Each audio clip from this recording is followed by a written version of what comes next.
Hey everyone, we are back in the music studio and we've got a lot of updates. I wish I could tell you that we were done, but we're not. Still a lot more to do because as I was doing stuff, I thought of more stuff to do. Now I apologize, you may even notice more disarray here than there was before. That's because a lot of stuff has come in and we haven't really connected everything. We're doing that today. We're connecting as much as we can. But I guess to start off, you can see that my bass is out. Why is my bass out? Because the bass pod is back. I don't know if anyone remembers from my last video, but basically I said that this was going to be sold. But, you know, I was cleaning out the contacts, getting it ready for sale, and just listening through it, making sure everything worked. And then I realized, hey, there's a monkey there. And then I realized that actually I do want to use this for recording. Also, I actually realized that it actually sounds really, really good. And even if by all objective, subjective measures, a plugin sounds better, this is just going to be easier to work with for me because, like, if I'm mixing, I don't have to open up the plugin amp and make adjustments there. I just, you know, with this, you could kind of tweak your sound really quickly to make sure it fits in the mix or whatever. There's, like, I believe 18, how many? No, there's 28 amp models, and really, like, I'm not like a super bassist anyway, so this is just going to work out for me. But yeah, the bass POD, it's back. They call me Bass P.O.D. I'm back. I told you I'm trying to get things in order, but stuff just kept happening. A lot of stuff has come in. There hasn't been a lot of time to get it all done. And plus, different things are going to have different outcomes, and I'll tell you why. First of all, I've made some decisions regarding some of my pedals. Let's go over them here. Alright, not much explanation with these two. I just cleaned them out with contact cleaner, that's it. But they're just going to go somewhere. I'm going to use them in case I need to go live. Normally, whatever amp I'm using has some sort of reverb available, either through the mixing board or whatever. And these two are good enough to get an electric guitar sound. Hey, when I go out and play live, I'm helping. I'm trying to fill in a part of someone else's thing. I don't have my own band or anything. However, these two are having really different outcomes. They are being loved. We are preserving them. That's right, I just cleaned them up really, really good, opened them up inside and outside to clean them, also to get some more information about them. And I decided they're just sticking around, they're getting preserved. And I'm holding on to these two for the long run. Why, you ask? Now let me tell you something about pedals that I've noticed buying and selling these for a number of years now. Is that certain pedals have ridiculous value, just like with any other thing in any other hobby, like a limited edition, you know, guitar, or, you know, I don't know. You know, there's always these rare, storied items of historical significance. And I feel like I've got these two here. Now, are these objectively better pedals than others? No, they're not. But they have amazing histories and stories behind them. So for that reason, they may become valuable in the future. Now, this is probably worth around $150 now. The reason is because of this, because it's made in the USA. Now, so what? Well, the thing with this is this became really popular in the 90s. This has been around since the 70s. It probably was popular then. I don't know that much, honestly, about how much this was used in the 70s. But I'm more familiar with them with users like Graham Coxon with Blur, that kind of thing. So in 2002, 2003, these were being built in their factory, I believe, in Kalamazoo, Michigan.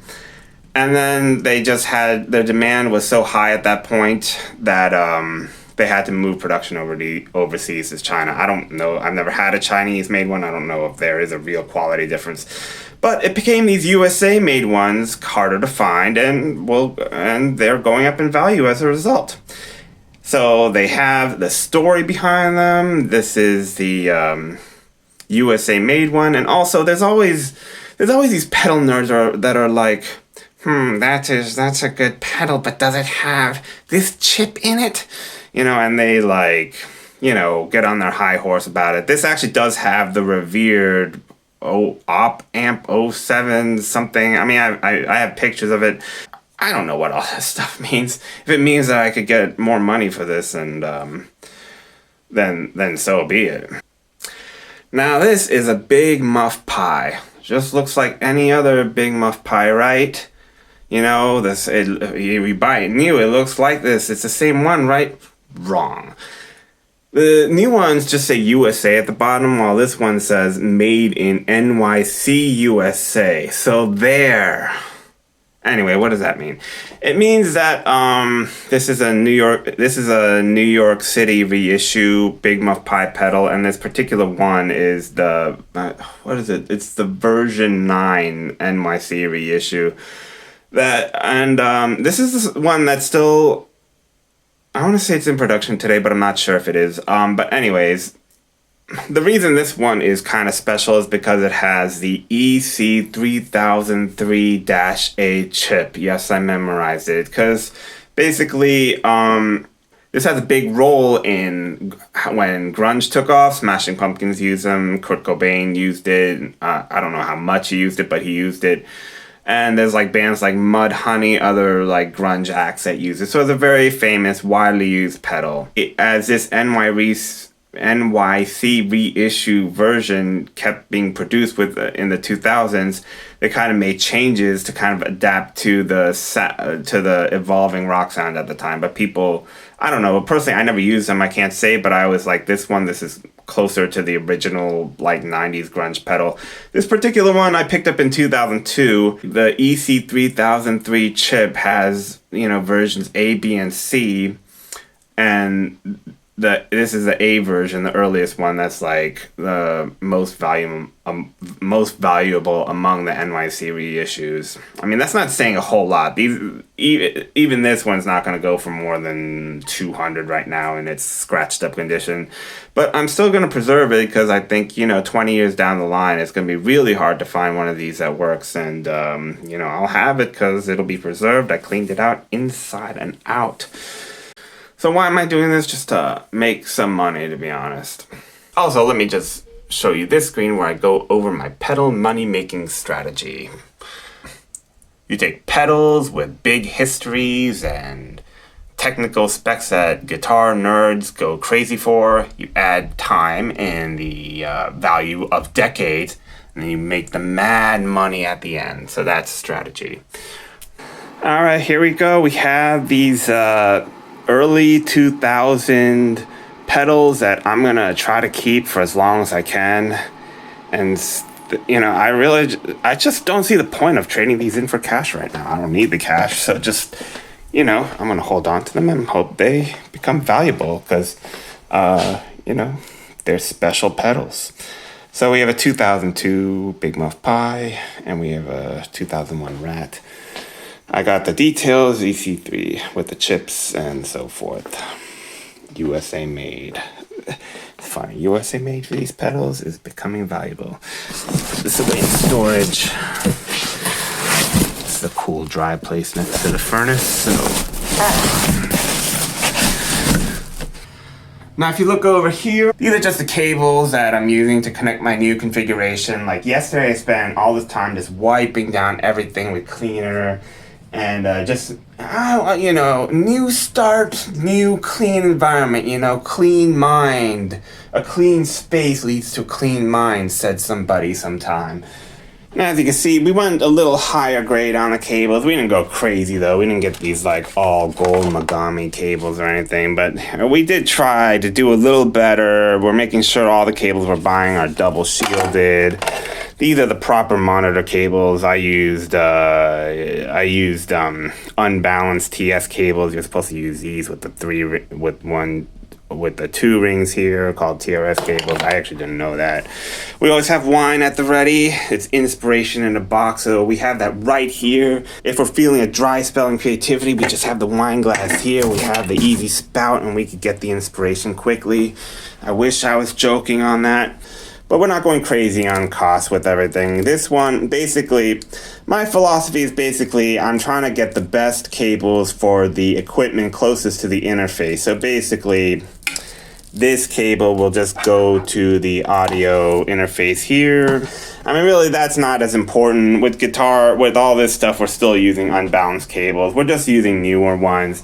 Like, this is my new guitar cable. I'm just making sure that, you know, just not to deal with buzzing. I'm making sure I'm getting, like, the best double shielded stuff, best double shielded cables I could get that I'm willing to pay for. There's always a high-end version to everything. And as you can see, we have the patch cables here. And what do we have here? Hey, we have new pedals. This is almost all the new pedals coming in. I took out my distortion and overdrive, and I actually have this overdrive distortion 2-in-1, Jekyll and Hide from Visual Sound Inc. They rebranded as Full Tone. This is the pedal used by the Strokes, and it's a large part of their defining sound. We have Avalanche Run. These are the same. The Big Muff Pi we took out. I wanted to get a more reliable fuzz pedal. That pedal I think is fine, but if there's faulty equipment anywhere down the line, that pedal seems to have performance issues. We're using the Polytune tuner because we want the option of having a true bypass.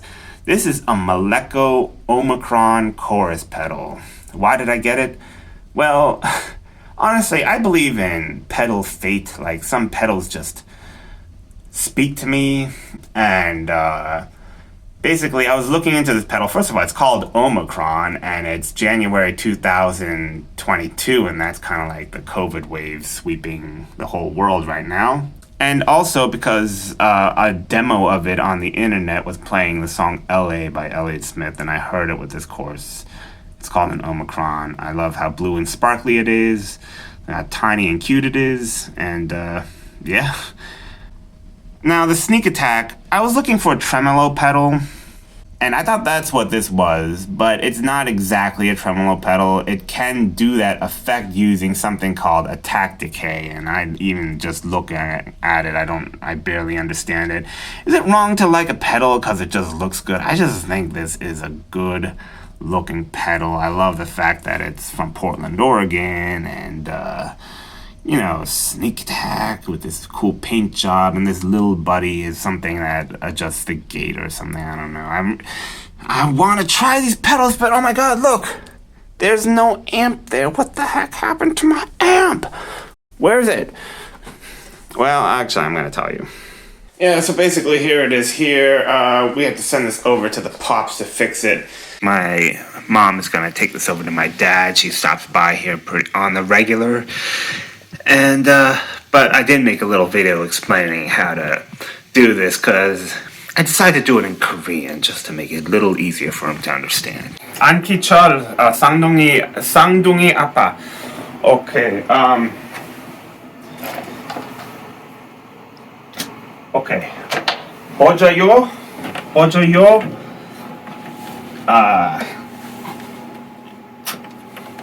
이거 안 돼요. 버져요. 이거 안 돼요.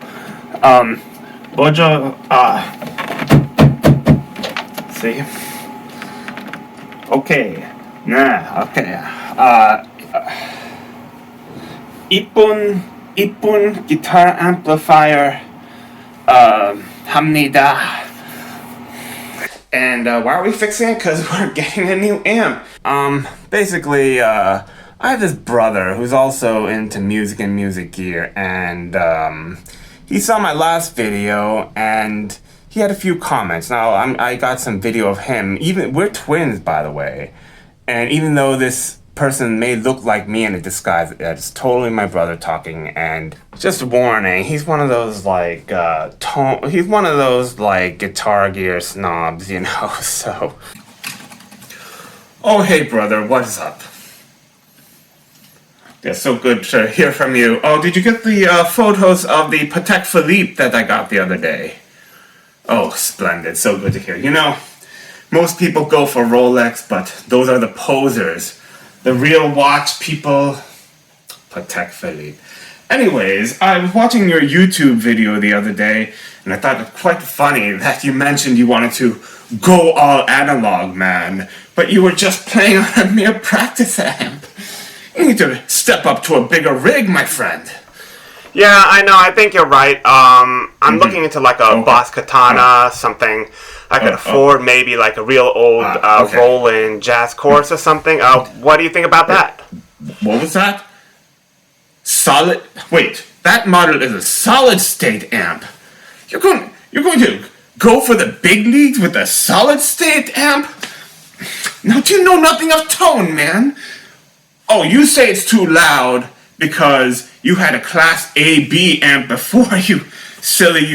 You bought that big amp not knowing anything about it.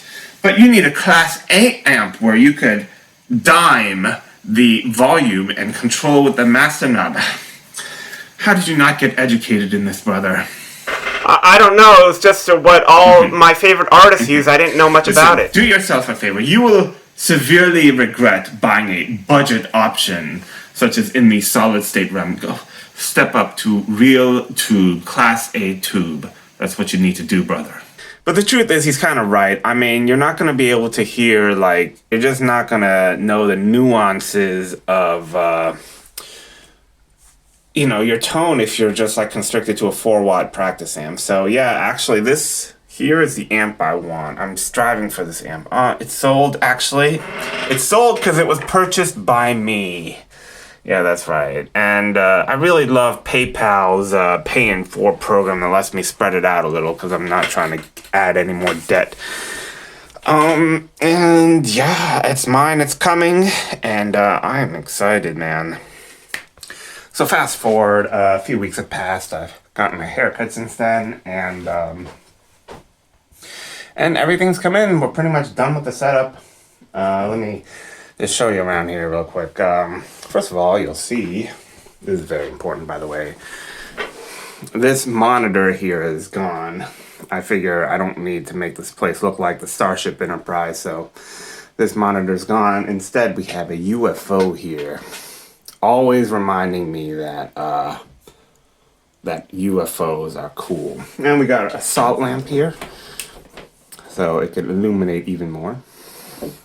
But we have the setup ready. Monitors, drum machine.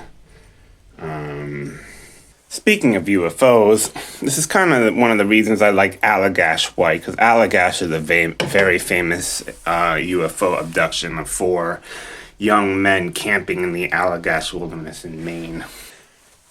Anyway, we have the Apollo audio interface here. It's not on right now. Drum machine here, preamp. 2 boxes of wine. Most notably, the pedals have come in. And over here, the amp has come in. It's beautiful, man. And it sounds beautiful. You don't realize what you're missing until you actually have it in your space. And it sounds so good. All the pedals have come in. I gave a quick tour before, but now everything's connected. I'm using all new patch cables. Just out with the old, in with the new. Polytune then goes into a fuzz bender.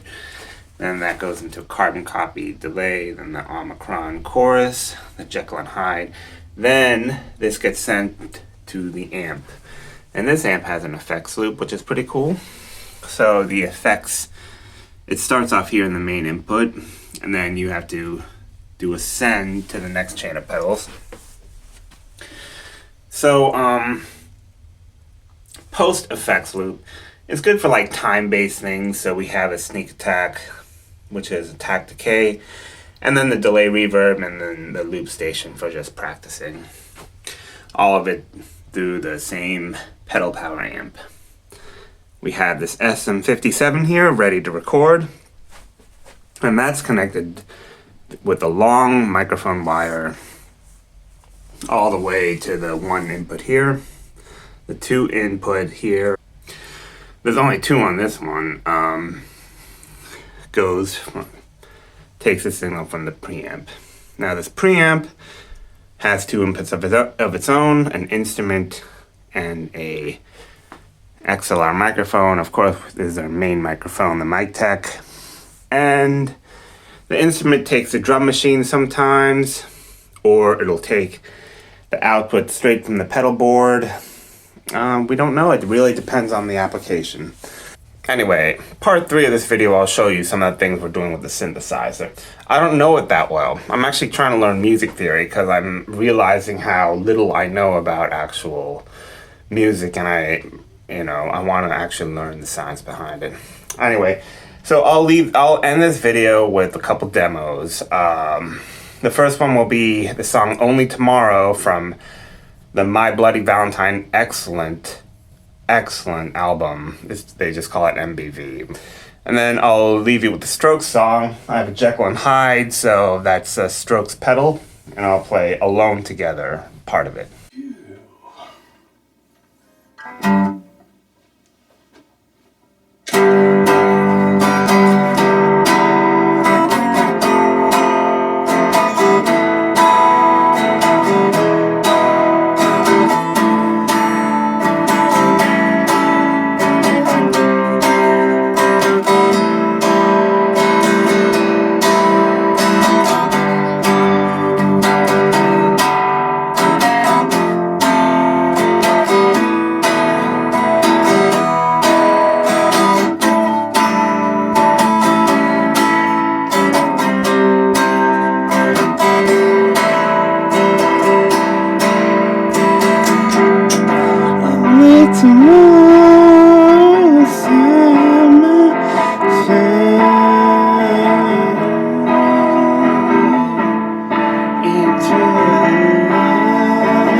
Hey, so we decided to get a little drunker to do this. This is Alone Together by the Strokes. I got my cheat sheet here with the lyrics. I don't know them all, so...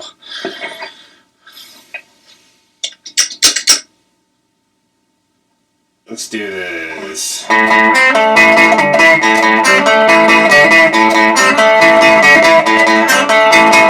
No choice now.